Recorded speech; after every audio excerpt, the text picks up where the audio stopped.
กับ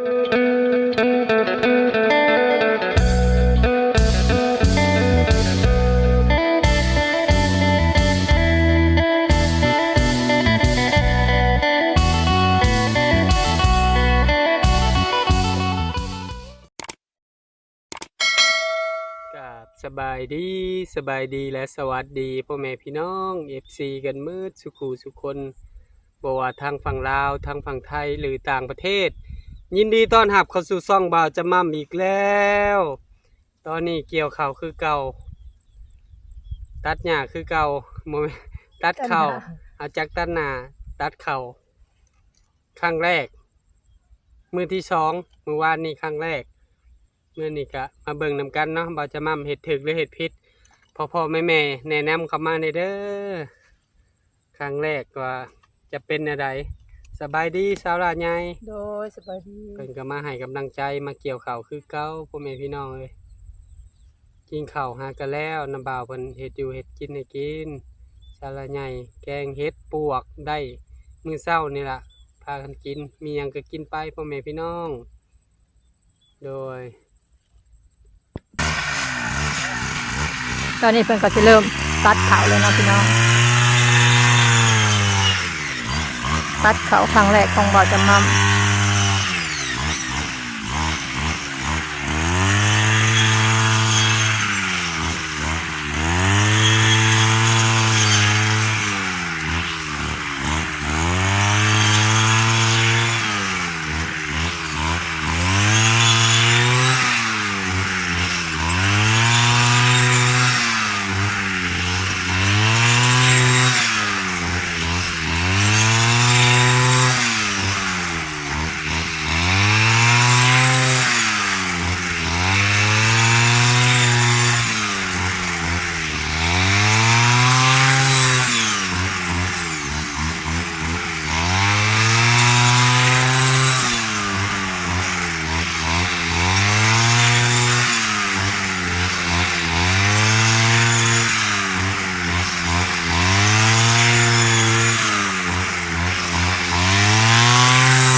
แล้วนี่บ่าวจะมั่มตัดวันที่สองของบ่าวจะมั่มเมียนตัดเขา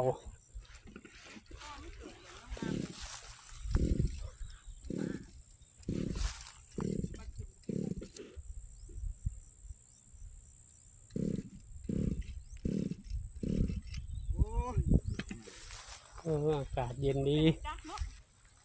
ห้อนเนี่ยพักผ่อนมันจังหน่อยค่อยตัดดีมันเย็นๆหน่อยหนึ่งเมื่อเช้ามันลงมาเกี่ยวเขาเช้าแล้วไงมันไปหาเห็ด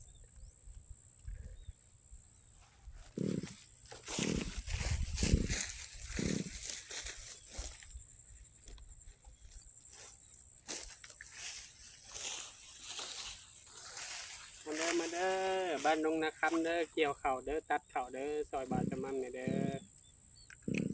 ผักจักหน่อยหนึ่งก่อนปล่อยต่อเนาะ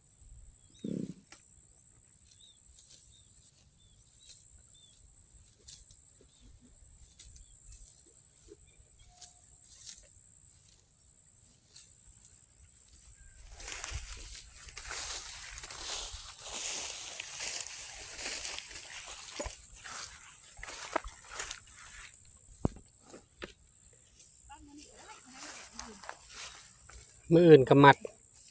มือสบายดีชาวลาใหญ่อีกรอบเนาะได้บ่หมดแล้ว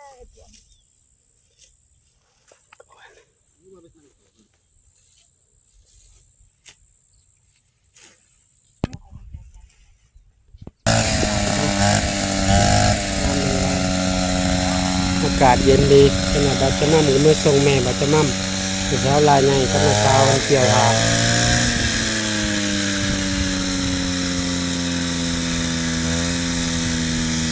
เขาใส่ไม่ให้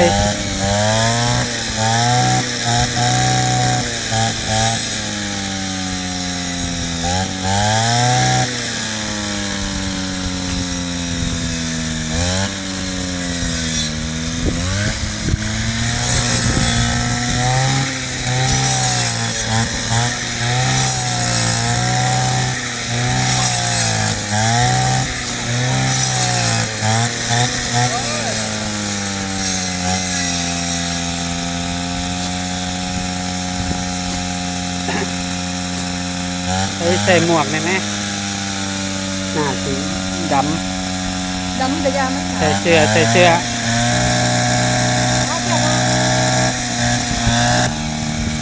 ินมาเด้อฝั่งน้าเดินเราจะมั่มเกี่ยวให้เป็น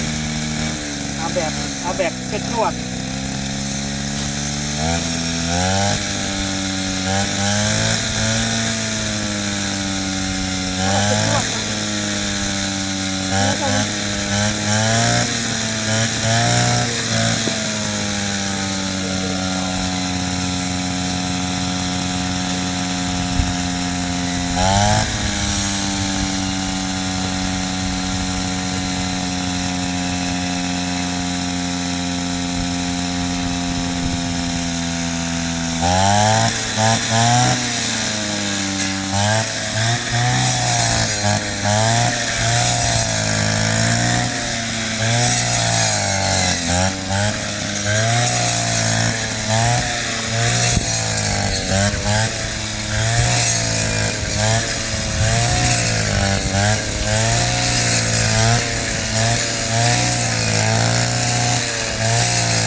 ากาศงามแรงๆพ่อแม่พี่น้องหนาวเฮียนเมาคอไหมทางง่ายของครับเครื่องแนบเท่เลยสปริงขาดพ่อแม่พี่น้องเนิ่นจังให้นะเรา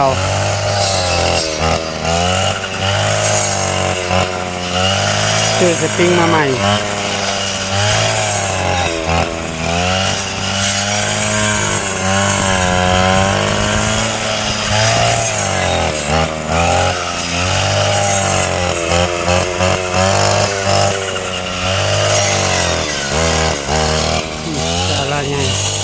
โดย2-4-5 คนโดยโอเคพี่น้องมาฮอนนี่บาจะมาขอบุญขอบคุณพ่อแม่ที่ทุกท่านที่เบิ่งคลิปบาจะมั่มแต่ต้นจะจบโดยประคามโฆษณาเพื่อเป็นกำลังใจบาจะมั่มเห็ดคลิปใหม่ๆออกมาให้พ่อแม่พี่น้องได้หับได้ชมขอให้พ่อแม่ที่ทุกท่านจงมีสุขภาพร่างกายแข็งแรงปราศจากโรคภัยไข้เจ็บคิดสิ่งใดได้สิ่งนั้นสมความมุ่งมา่ปรารถนาทำมาค้าขายซื้อง่ายขายง่ายเด้อขายกุดขายเกี้ยงขายเสียงกับบ่ให้ยังร่ำรวย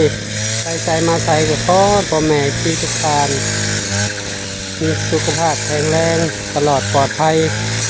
มาฮอดนี้ฝากเป็นกำลังใจบ่าวจะมั่มเด้อครอบครัวบ่าวจะมั่มฝากกดติดตามบ่าวจะมั่มกดไลค์กดแชร์อย่าลืมกดกระดิ่งเพื่อบ่พลาดคลิปใหม่ๆของบ่าวจะมั่มบ่าวจะมั่มขอโตลาพ่อแม่พี่น้องไปก่อนจะเมื่อส่งแม่กับหลานอยู่เซโนให้สาวหลานใหญ่เป็นเกี่ยวถ่าให้หนึ่งช่วงเติบให้หนึ่งมือละให้พ่อแม่พี่น้อง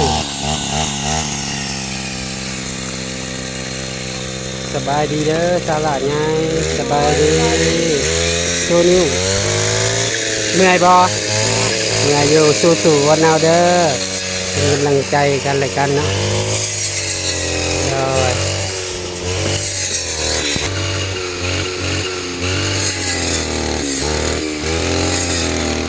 นี่มันกำลังใจเป็นกันเลยกันพ่อแม่พี่น้อง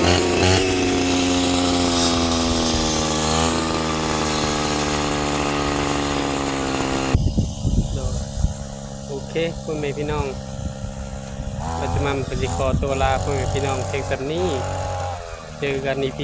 2สบายดี